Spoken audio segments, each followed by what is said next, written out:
welcome back.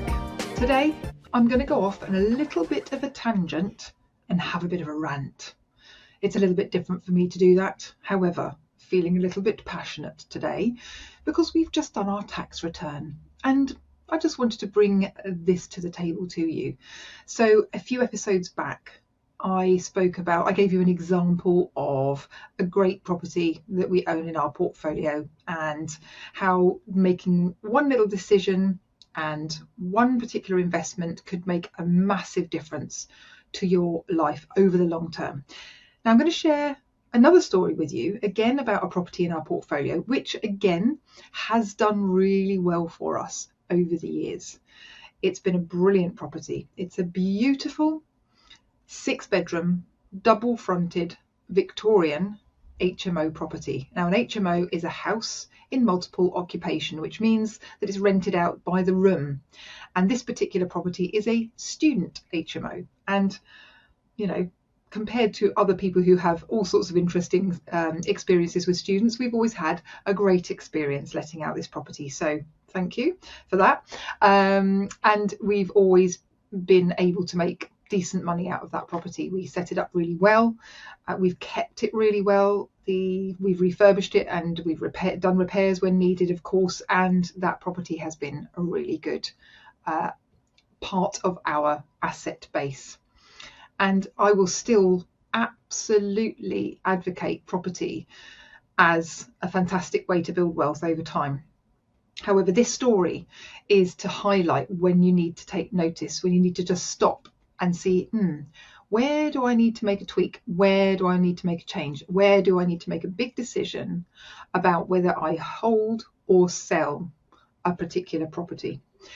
So I'm going to say it, the last few years have had a pretty big impact on our property portfolio. And I'm sure that anyone who owns a portfolio of properties which have been leveraged, meaning they have mortgage borrowing against them, will have been impacted by, for example, Section 24, which is the tax regime which was brought in several years ago now, which meant that you basically couldn't have as much, it basically limits the amount of finance relief you can deduct from your property. So basically it means that you cannot deduct property mortgage interest off your income before you pay tax, but you can get a rebate back on. So if you're a lower, it's very complicated, if you're a lower rate taxpayer, essentially it doesn't really impact you, but if you are a higher rate taxpayer, it does. That's all you need to know. So those of you who know. Those of you who don't need to know, but let me just tell you that it's a bit crazy. So in effect it means that you cannot offset the cost of your borrowings before you pay tax on the rents coming in. That's the long and short of it. Me personally think that's absolute lunacy. It has had a massive impact on landlords all across the UK. And it basically, as far as I'm aware, it's the only situation where you cannot offset borrowings from a loan or mortgage against profits before you pay taxes. And that's just, it's insanity. So that's had an impact on us. The other thing that's had an impact has been all the interest rate rises over the last few years. Okay, so over the course of about 18 months to 2 years, we had 14 interest rate rises in a row. And on this particular property I'm going to share with you today, we had a variable mortgage. We've had a variable mortgage for some time because we weren't able to refinance it onto a fixed term, meaning it wasn't staying at the same interest rate for a particular period of time, either 2 years or 5 years typically. So it was been variable. So every time the interest rate has gone up, our mortgage payments have gone up. Okay, understandable. And then basically what has happened is that it has turned from being one of our best cash flowing properties to literally the worst performing property. So I'm going to give you a bit more detail on that. Yeah, here we go.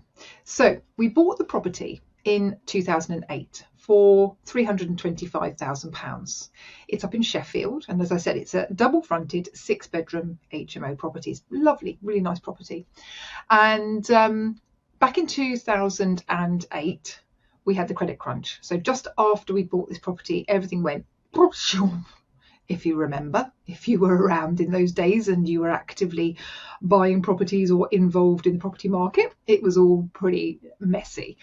But what happened was interest rates fell sharply, which had a good impact on our portfolio, because although values dropped as well, so we weren't fortunately we weren't into the situation where we're in negative equity, but even if we had been, we wouldn't have minded, because we were holding everything. And what happened, because interest rates went down, we were able to have some pretty decent cash flow from the properties we owned, particularly the ones which had the variable rates at the time, or capped rates, and or discounted rates, whatever, that meant that we were paying less interest. So we have had to take the rough with the smooth, of course, and that time was rough on the values but smooth on the cash flow front.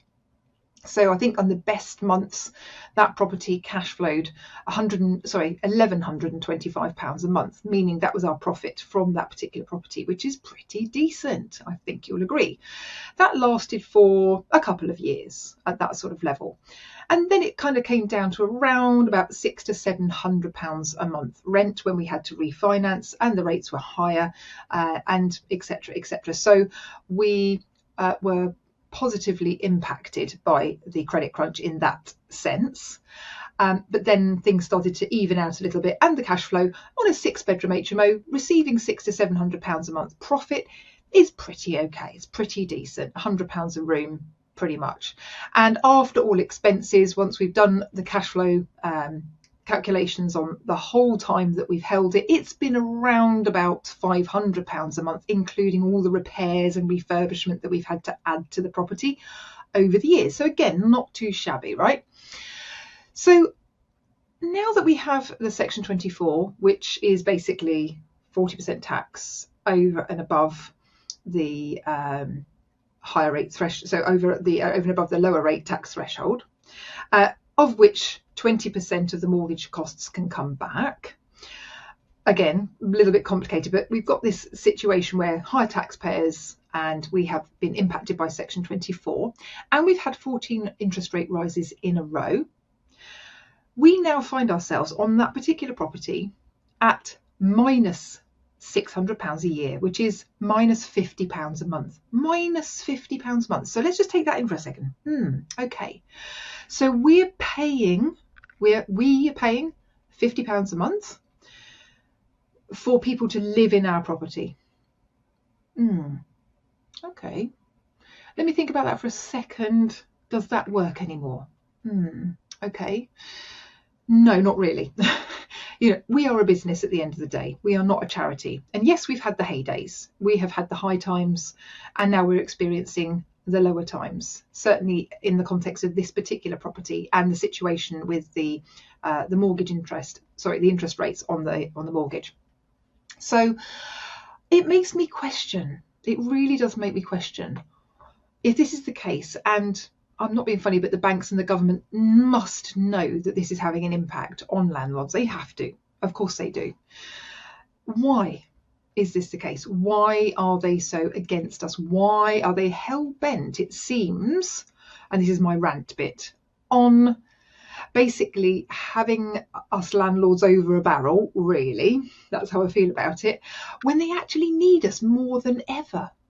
We don't have the opportunity to increase the rents on that particular property, because that would price us out of the market and nobody would want to rent it. We can't really rent it to any other demographic in that area for the same reasons. They're not going to get any extra cash flow.